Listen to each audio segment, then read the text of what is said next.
Hello and welcome to my channel. In this lecture we'll start discussions about the neuroanatomy. So let's begin. We'll start with embryology of the nervous system. The nervous system developed from the ectodermal layer. The ectodermal layer develops into what's so-called the neural plate. As you can see here, this is the neural plate, which has borders, neural plate border, this border and this border. These borders will give rise to neural crest. Okay, as the neural plate invaginates to form a groove, then the groove will close upon itself to form the neural tube. The neural tube that will give rise to the nervous system. Okay, now the neural crest cells will give rise to autonomic ganglia, sympathetic and parasympathetic, the dorsal root ganglia and sensory ganglia of cranial nerves, trigeminal, facial, vestibulocochlear, glossopharyngeal, and vagus. The neural crest cells will also give rise to the chromaffin cells in the suprarenal medulla or adrenal medulla. The chromaffin cells, as you remember from the anatomy course, that these secrete or produce the adrenaline, chromaffin cells, and actually receives input from the sympathetic nervous system. Schwann cells for myelination of the peripheral nervous system, and melanocytes. Of course, for myelination of the central nervous system, we have the oligodendrocytes and melanocytes. Melanocytes, remember, although they are pigment cells, but they are derived from the neural origin, from the neural crest cells. So again, a neural plate, which is ectodermal layer, part of the ectoderm, will invaginates into a groove and closes upon itself to form the neural tube. And the borders of the neural plate will give rise to the neural crest cells that will give rise to the structures mentioned here.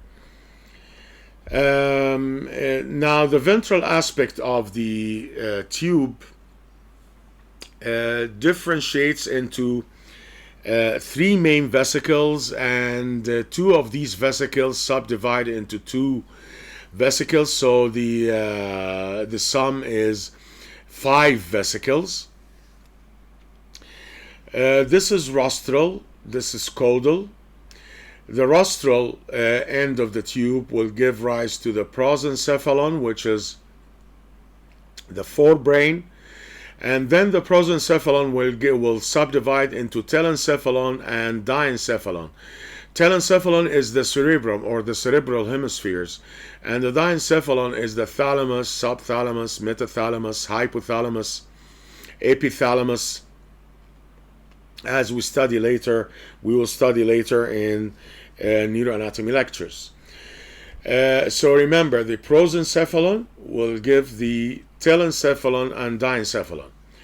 The mesencephalon will remain as is to give rise to the midbrain later. See, the mesencephalon. The caudal part of the tube will give rise to the rhombencephalon, which is the hindbrain, and the rhombencephalon will differentiate into metencephalon and myelencephalon.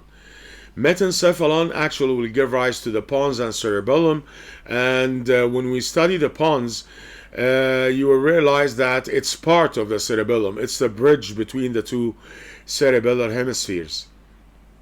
The myelencephalon is the medulla oblongata, which extends into the spinal cord as this into the vertebral canal as the spinal cord, and sometimes it's called, the spinal cord is called the medulla spinalis.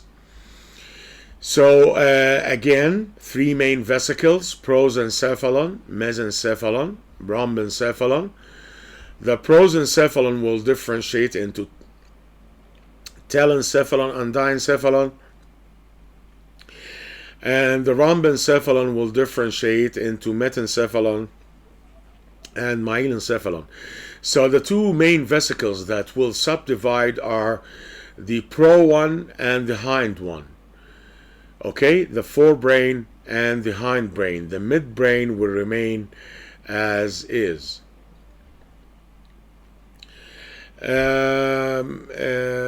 If you study the structure of the neural tube or the layers making up the neural tube, there will be an inner ventricular layer called the ependyma.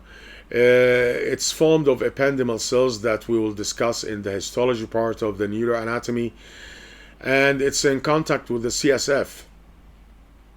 So they have the function of lining of the passages of the CSF. This is the inner ventricular layer or ependyma. The middle or mantle layer will divide into alar plate, intermediate zone, and basal plate by a sulcus called the sulcus limitans. This sulcus limitans separates the sensory component of the nervous system from the motor component of the nervous system. The alar plate is sensory. It's at the back, at the dorsum. The intermediate zone is for the autonomic nervous system, and the basal plate is the motor component of the tube. And an outer marginal layer that will give rise to what's so-called the roof plate and the floor plate, and they are white matter.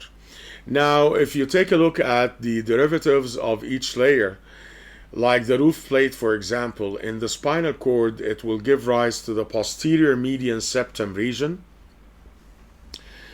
In the rhombencephalon will give rise to the superior medullary velum. This is the roof of the fourth ventricle. Separates the fourth ventricle from the cerebellum.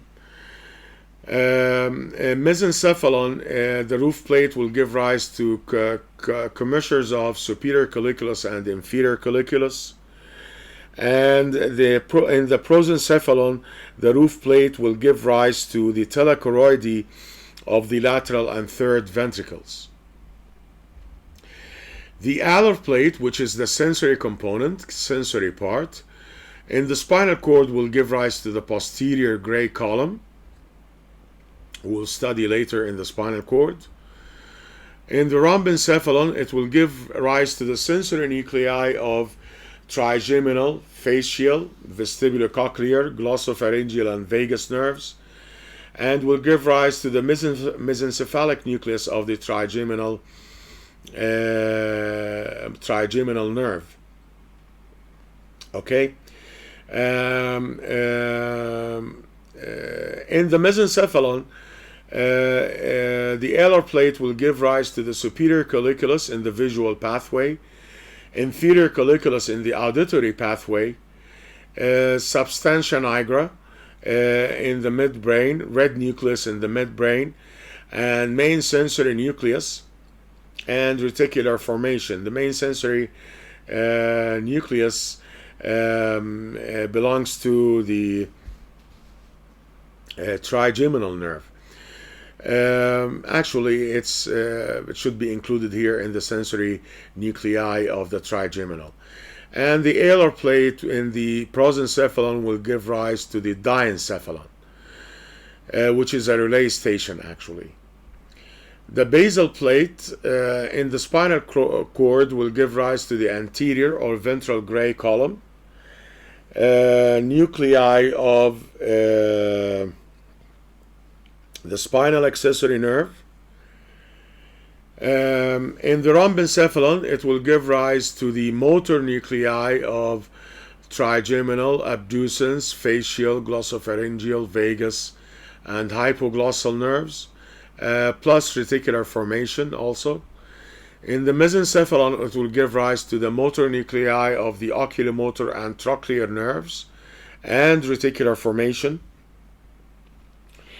The floor plate in the spinal cord will give rise to the ventral median fissure region. So this is a brief idea about the layers of the neural tube. Remember the inner ventricular layer, the middle mantle layer, and the outer marginal layer. And the middle mantle layer is the one that differentiates or will give rise to the sensory and motor and autonomic components of the nervous system. It's the middle mantle layer that's responsible for that. Okay, when we classify neurons of the nervous system, there is anatomical classification that discusses the type and shape and thickness of the nerve fibers and neurons. But here functional classification means we're talking about physiology. Two main categories, sensory and motor category, and each is subdivided into general and special subtypes, general and special subtypes. The sensory is the afferent component. The motor is the efferent component. The general sensory, general somatic sensory or general somatic afferent component that conveys sensations from skin and muscle. This is coded GSS or GSA, general somatic sensory or general somatic afferent.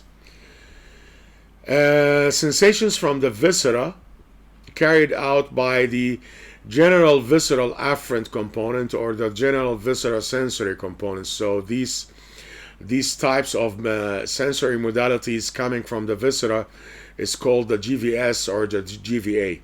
It's afferent, and pardon the spelling mistake here.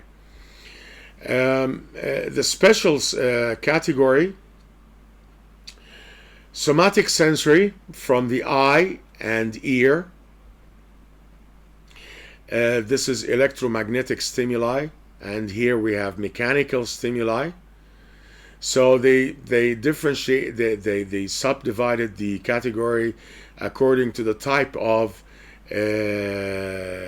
sensation or the type of the stimuli for producing this sensation. From the eye and ear, it's somatic sensory. It's called special somatic sensory or special somatic afferent, SSA. From the viscera, it's called visceral sensory from taste and smell.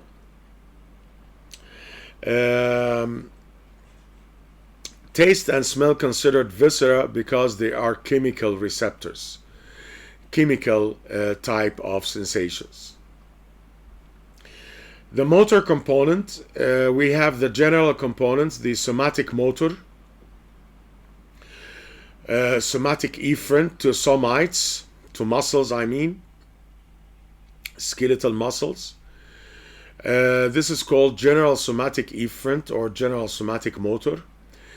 To the viscera or smooth muscles component, this is visceral motor efferent, general visceral efferent or general visceral motor. And the type of neurons that supply the viscera is the autonomic part of the nervous system. So any sympathetic or parasympathetic outflow will be classified as general visceral efferent or general visceral motor. The special category is to muscles of branchiomeric origin. That is muscle derived from pharyngeal arches, like those derived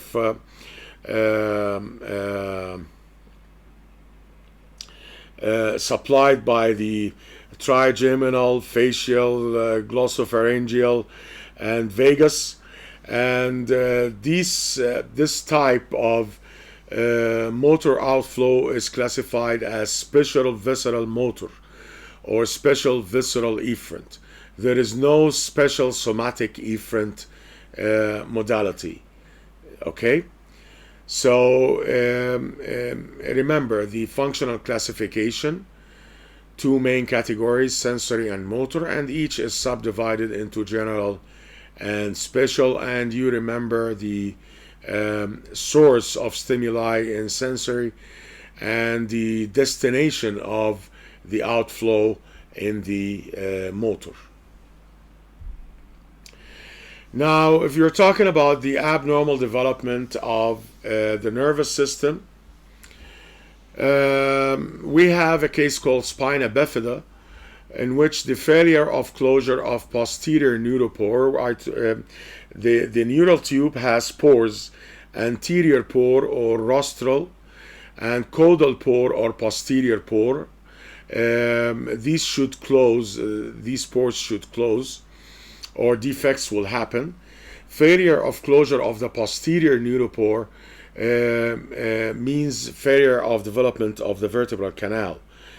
We have two subtypes of spina bifida. Spina bifida occulta, in which it's a simple defect.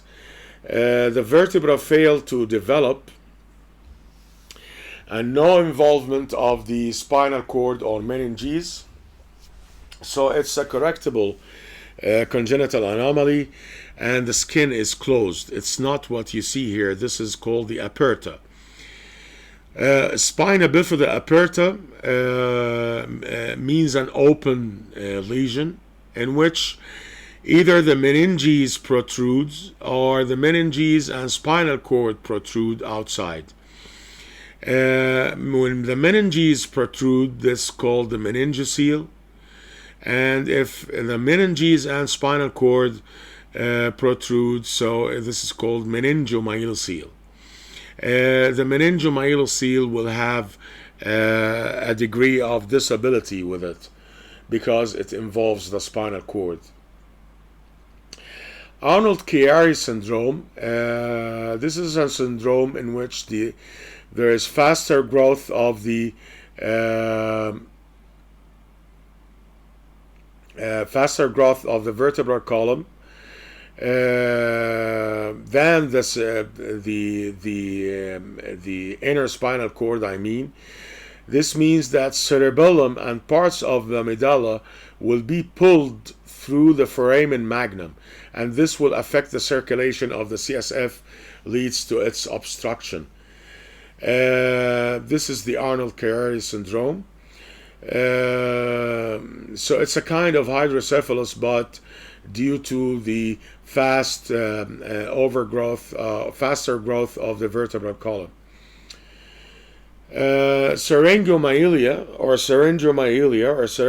hydromyelia, widening of the central canal of the spinal cord or in the CNS, in the path of CSF, actually cyst formation in the path of the CSF that leads to cavitation. And of course, this cavitation or abnormal, if occurred in the spinal cord, this will affect the crossing fibers in front or at the back of the central canal of the spinal cord. Syringomyelia. What else? We have a case called encephalocele, in which there is failure of closure of the anterior pore this time of the neural tube, leads to protrusion of meninges, brain, and of course CSF. We have the Dandy-Walker syndrome. Remember the DWS syndrome, in which there is congenital absence of foramina of Magendie and Luschka. These foramina in the path of the CSF that leads to passage of CSF from the fourth ventricle to the central canal of the spinal cord and around the spinal cord. The central foramen of Magendie to the central canal of the spinal cord. Foramina of Luschka at the sides of the fourth ventricle will give way to the CSF to pass to the sides of the spinal cord. I told you to remember the DWS because D for dilated fourth ventricle as part of the anomaly. Water on the brain means accumulation of CSF, and the small vermis that connects the two cerebellar hemispheres. This is the Dandy-Walker syndrome. Anencephaly, there is partial or complete absence of the brain. Okay, that was a hint about the embryology and congenital anomalies of the embryology of the nervous system. I hope you got the maximum benefit from this lecture, and thank you very much for watching.